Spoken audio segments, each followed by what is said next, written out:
I'm here with my good friend, Senator Ron Johnson. We are two business guys that build companies and focus on how you build a company and get the economy to go. I actually had the opportunity to be the governor of Florida and focus on how we could rebuild the Florida economy, because in 2010 our economy had been devastated.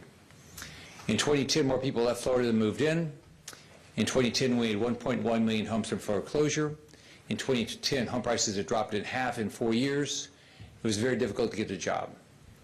If we go down the path of Harris, that's exactly what's going to happen. Here's a choice.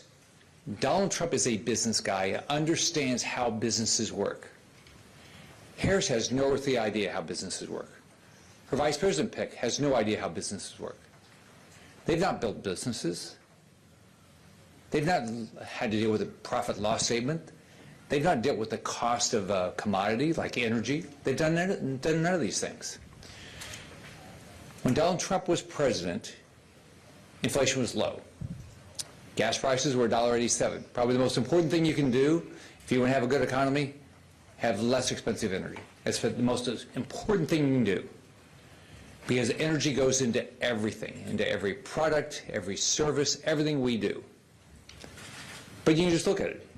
Grocery prices are up, gas prices are up, rent's up. I don't know what you can find that's not up. And it's all caused because of these things. One, high energy prices, which is intentional on the part of Biden and Harris. Number two, the regulatory environment. No one walks into a business and says, hey, I hear you have some new regulation you have to comply with. I'll pay you a little bit more money. If you look at what Biden and Harris have done with the regulatory environment, they've made it very difficult for our companies to compete. All it does is raise the cost of them to do business, which they're going to have to pass on to the consumer. Same thing with permitting. If you can't get a permit, or it takes you forever to get a permit, right, you're either going to have shortages, right, or you're going to have to spend the money to get the permit. So what they've done, you can see what they've done just in the last 3.5 years. If we continue down this path, it's just going to get worse and worse. You look at mortgage rates. They're around 2% when Trump took office. They're around 7% today. There's nothing that they've done that's been good for a family. I grew up in a poor family. I actually lived in public housing in Illinois growing up as a kid. If my mom was alive today, she'd have a hard time paying for groceries, hard time paying for gas, hard time paying for the rent.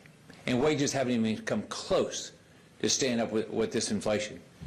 Her idea of having basic price controls, it's never worked anywhere. This is pure socialism. I want a free market. I want a bottoms-up economy. I want capitalism. That's what Trump stands for. What Harris stands for is what Maduro and Chavez brought to Venezuela. I just did a rally down in Miami of 50,000 people.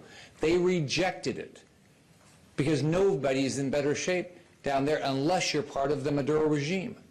Everybody has gotten hurt. Socialism is death, destruction, shortages, and that's exactly what will happen if Harris gets elected.